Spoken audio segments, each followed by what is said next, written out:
Bonjour à tous et merci de nous retrouver sur la télé de Lyon.fr dans le JT des JT de ce jeudi 21 février. Bonjour Caroline. Bonjour Miguel, comment allez-vous? Eh bien je vais très très bien et vous? Très très bien. On démarre le JT? Et ben voilà, on démarre. Allez, on est parti, on démarre avec la SNHF. C'est quoi la SNHF? Alors, c'est la Société nationale d'horticulture de France. Voilà, donc depuis 2008, cette dernière met en place l'organisation de journées de conférences et d'échanges dans un objectif simple de diffuser des connaissances scientifiques et techniques au plus grand nombre. Et figurez-vous, Caroline, et notamment auprès de professionnels, ainsi la SNHF et ses partenaires vous ont donné rendez-vous il n'y a pas longtemps, c'était le 8 février dernier, à la salle des fêtes de Sens, pour une journée de conférences et d'échanges sur la nature, le jardin et la relation entre l'homme et avec le règne végétal. Et la salle était pleine de passionnés. Eh ben vous voyez, donc c'est un reportage qu'on va retrouver tout de suite, qui est signé Caroline Chaboteau, et vous savez donc de quoi vous parlez, et Yann Johnson. On regarde. Depuis de très nombreuses années, la nature sensibilise l'homme et impacte le jardin. Les signes visibles d'une prise de conscience pour protéger cette nature sont présents dans notre quotidien. Le monde politique dans sa majorité prend également acte des éléments climatiques modifiés, impactés par l'activité humaine et son sens de l'évolution. Alors cette idée de projet, elle nous a été demandée donc en 2007, puisque nous sommes dans la 10e année de diffusion de ces par justement les sociétés d'horticulture locales, donc qui correspondent souvent à un département, comme ici dans Lyon, donc la société horticole de Sens, mais également Lyon est très riche puisqu'il y en a une seconde, la société d'horticulture de Lyon. Les jardiniers de ces sociétés adhérentes sur le territoire ont demandé à ce que la Société nationale, basée à Paris, vienne les rencontrer. Le projet de ces journées, c'est d'aller sur les territoires, donc l'ensemble du territoire national, pour rencontrer nos jardiniers, comme je dis dans un jargon familier, de tout poil, puisque les jardiniers, ça peut être le professionnel comme l'amateur. C'est pour ça que nous organisons ces journées. Donc en 2018, nous serons à 4 endroits sur l'Hexagone. Alors l'organisation est assez curieuse puisque moi je suis bénévole donc, de la Société nationale, retraité de ce milieu de l'horticulture, qu'on appelle les cultures spécialisées. Donc horticulture, c'est à la fois les plantes ornementales, les plantes vivrières. Vivrières, c'est les arbres fruitiers, c'est le maraîchage, enfin les légumes, le potager, voilà. Et donc à la retraite, donc je me suis investi donc à la Société nationale pour organiser ces journées. Donc je fais de tout de A à Z et comme vous le remarquez ce matin, même le modérateur. Ce 8 février 2018 a eu pour objectif d'apporter une réflexion de culture générale qui peut permettre le passage de chacun à l'action. Alors cette journée de conférences et d'échanges répond à une démarche de la Société nationale d'horticulture de France qui organise chaque année un colloque scientifique dont le thème en 2017 était le jardin, la nature, le jardin et l'homme. Et chaque année, ensuite, nous déclinons en province le thème de ce colloque.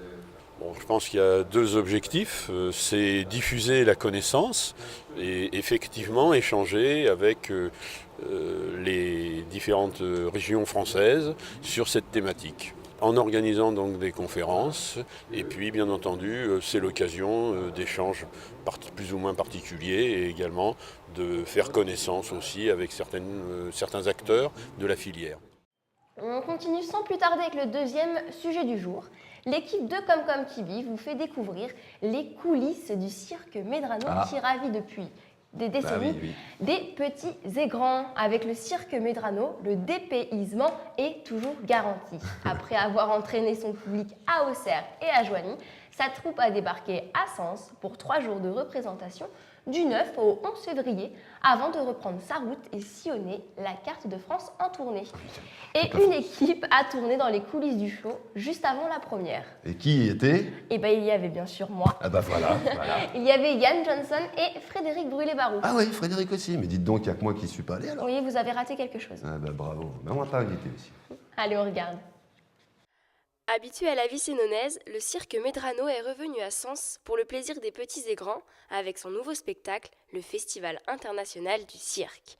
Du vendredi 9 au dimanche 11 février 2018, vous avez été nombreux à assister à ce show spectaculaire assurés par des artistes qui ont été repérés dans les plus grands festivals du monde entier. Animaux de la ferme ou exotiques, chameaux, dromadaires, zèbres, tigres blancs, composent la ménagerie de Medrano. L'occasion de découvrir également la toute nouvelle et sympathique Madame Loyale Célia Berthier-Caroli.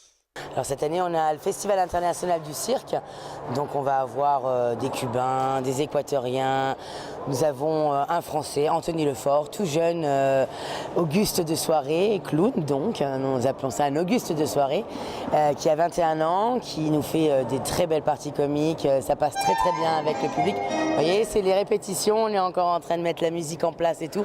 On a une demi-heure du spectacle et c'est le cirque, rien n'est encore tout à fait prêt, mais vous inquiétez pas. À 18h, les lumières s'allument et ça sera tout à fait prêt. On a aussi les motos qui nous viennent, ouais, ça c'est du Brésil. Un nouveau groupe donc. Exactement, un nouveau groupe, ils sont 3, ils vont être bientôt à 4.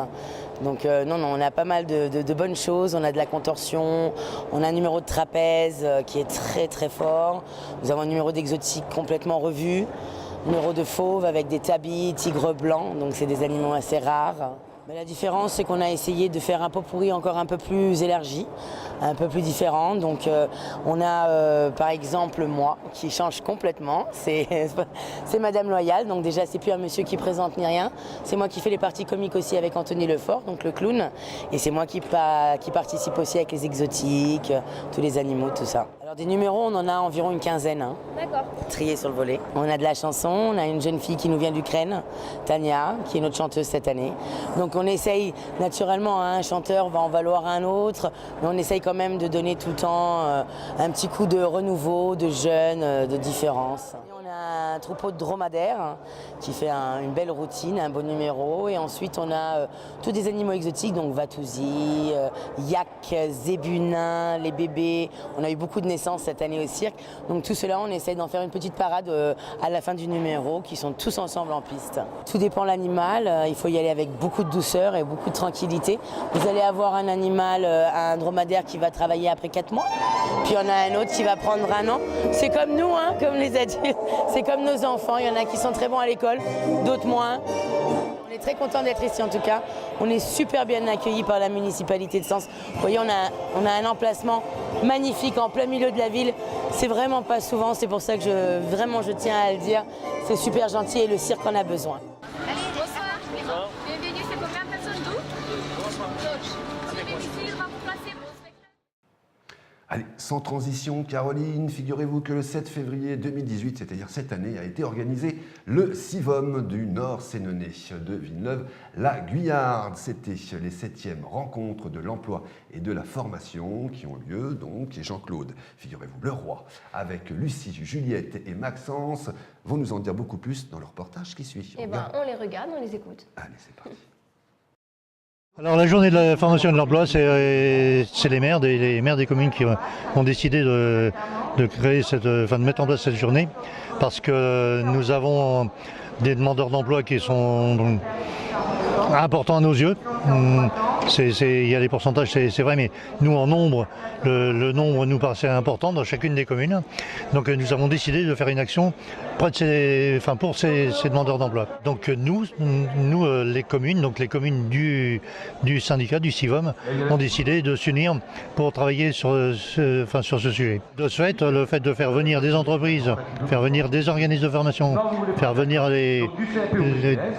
tous les organismes de l'État, que ce soit Pôle emploi, que ce soit la mission locale, que ce soit Mobileco et ainsi de suite, tous ces organismes sont complémentaires et on a besoin de tous ces organismes pour offrir un retour à l'emploi à nos demandeurs d'emploi. Parce que quand je vois les offres d'emploi qui sont affichées, et là quand je vois en face de moi des maçons, des manœuvres, des caristes, des gens comme ça, alors je pense vraiment qu'on a notre population qui est en mesure de répondre à ces demandeurs d'emploi. Les conseils qu'on peut donner, c'est d'aller au maximum vers les exposants. Les exposants font l'effort de venir. Il y a des gens qui viennent depuis 7 ans, qui viennent régulièrement. C'est vraiment pour rechercher des gens. On a des gens, nous, on est ravis, c'est quand les entreprises partent et nous disent « j'ai embauché ». Là, c'est vraiment notre satisfaction. Le conseil, c'est vraiment les gens, il faut qu'ils aillent voir, qu'ils aillent voir chacune des entreprises, chacun des exposants, pour voir les offres qui sont proposées. Je recherche des jeunes qui souhaitent intégrer la réserve des jeunes ou des moins jeunes, enfin pas des moins jeunes, mais des adultes qui souhaiteraient rejoindre la réserve citoyenne, la réserve opérationnelle. On les met en relation avec les autorités et en même temps leur proposer différents emplois, un coaching aussi. Voilà. Quel bilan vous tirez de cette journée ? Très très bien, et je découvre la région depuis peu. Et pour moi c'est quelque chose de nouveau, je suis très satisfait. Juste avant de refermer ce JT, Caroline, je te propose de faire un petit flashback, un retour sur la semaine dernière, parce que figure-toi, et tu étais présente d'ailleurs, mais les gens peut-être ne le savent pas. Alors on vous le dit, du lundi 12 au vendredi 16 février s'est déroulé le tournage du court-métrage de Comcom TV qui s'intitule « Je suis donc nous sommes ». Voici donc les premières images de ce projet, voilà, qui donc nous a pris toute la semaine dernière. C'est pour ça qu'il n'y a pas eu grand-chose la semaine dernière sur la télé de Lyon. Voilà, on a tourné ce projet avec les jeunes des quartiers des Chaillots, qu'on embrasse très fort, voilà, avec aussi l'espace et les animateurs donc de l'espace Chaillot de Sens. C'est un moment convivial et on remercie notamment les acteurs principaux, Serge Hubrette, voilà, qu'on embrasse très fort, et Morgane Stettler, je l'ai bien dit cette fois-ci. Allez, on regarde ce que ça donne. Dans le cadre du contrat de ville de Sénonais qui a eu lieu au centre social des Chaillots, ce projet Redonnons la parole aux jeunes a pour but de dénoncer les inégalités entre les rapports hommes et femmes. Le réalisateur, Morgane Poggioni, et Miguel Marquez, directeur de Comcom TV, étaient aux commandes du projet. Afin de voir leur vision de la société, une dizaine de jeunes de 14 à 17 ans ont écrit le scénario en 7 après-midi et ils ont, pour certains d'entre eux, ont été acteurs. En parlant d'acteurs, le comédien Serge Hubrette a participé au projet. Morgane Slater et Mathieu Brunin, les deux animateurs du centre, ont également participé au projet, tant devant que derrière la caméra.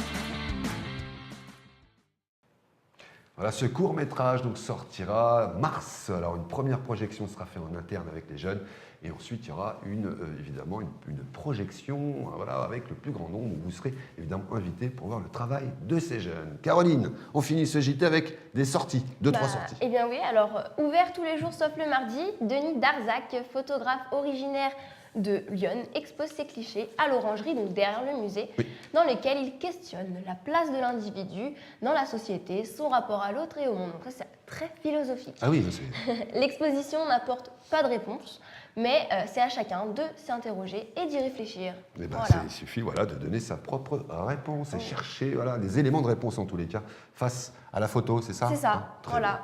Bien. Et vous, Miguel, peut-être une idée de sortie à nous proposer? Eh ben, bien sûr, Caroline. Moi, je te propose une exposition également consacrée aux œuvres du général Duchesne, qui a été donc présente, cette collection est présente aujourd'hui et revient surtout au musée de Sens.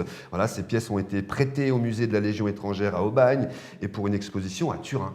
Allez, elle voyage cette exposition. Ouais, ça me donne envie de voyager aussi. Ouais, donc de retour à Sens, elles sont donc réunies et où sont de nouveau présentées.